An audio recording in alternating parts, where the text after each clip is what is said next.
గురుగారు, ఈ వారం గ్రహ సంచారం ఏ విధంగా ఉంది? ఈ వారం గ్రహ గమనాలని పరిశీలన చేస్తే సూర్యోదయ లగ్నం సింహలగ్నం.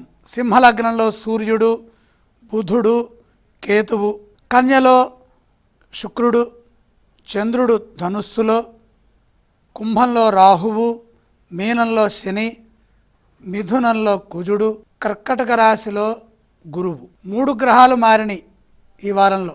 ఆగస్టు 23 శ్రావణ మాసం పుత్రద ఏకాదశి. పుత్రద ఏకాదశిని పురస్కరించుకొని వెంకటేశ్వర స్వామి వారి దర్శనం, రామదర్శనం, విష్ణు అవతారాల్లో ఉన్నటువంటి ఆలయాలని దర్శించడం ఉత్తమం.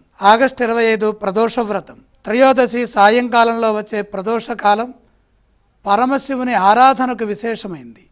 ఈ సమయంలో శివాభిషేకం, దీపారాధన, శివాష్టోత్రం, ప్రదోష స్తోత్ర పారాయణం చేయడం వల్ల శివానుగ్రహం సంపూర్ణంగా లభిస్తుంది. ఆగస్టు 26 ఋగ్వేద ఉపాకర్మ. ఋగ్వేదాన్ని అధ్యయనం చేసే పండితులు, వేద విద్యార్థులు ఈ రోజున ఉపాకర్మను నిర్వహిస్తారు.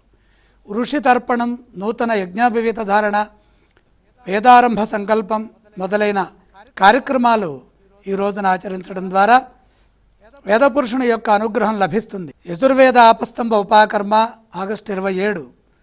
ముఖ్యంగా ఆపస్తంభ సూత్రాన్ని అనుసరించేవారు శ్రావణ పూర్ణిమ సందర్భంగా ఉపాకర్మను నిర్వహించాలి. రాఖీ పూర్ణిమ, రక్షాబంధనం అనగా శ్రావణ పూర్ణిమను రాఖీ పూర్ణిమగా, రక్షాబంధనగా ప్రజలు పండుగను జరుపుకుంటారు. రక్షాసూత్రం కట్టేటప్పుడు పఠించవలసిన మంత్రం ఏన బద్ధో బలి రాజా దానవేంద్రో మహాబల తేన త్వాం ప్రతిబధ్నామి రక్షే మాచల మాచల.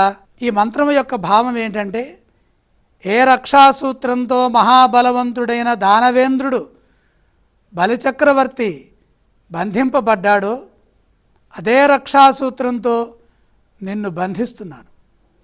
దానవేంద్రుడైనటువంటి మహాబలవంతుడైన బలిచక్రవర్తి ఈ రక్షాసూత్రానికి బద్ధుడే. నిన్ను ధరించిన వ్యక్తిని ఎల్లప్పుడూ రక్షిస్తూ ఉండు అని ఈ శ్లోకం యొక్క తాత్పర్యం. 28 వరలక్ష్మి వ్రతం ఆగస్టు 28 శ్రావణ శుక్రవారం. చంద్రుడు రాహు సమీపంలోకి వస్తారు. అంతరిక్షంలో చంద్రగ్రహణం ఉన్నది. భారతదేశానికి సంబంధం లేదు. ఆగస్టు 28 శుక్రవారం భారత కాలమానం ప్రకారంగా 9:44 ఉదయం. ఆగస్టు 29 శనివారం బుధుడు పుబ్బా నక్షత్రంలో ఉంటారు.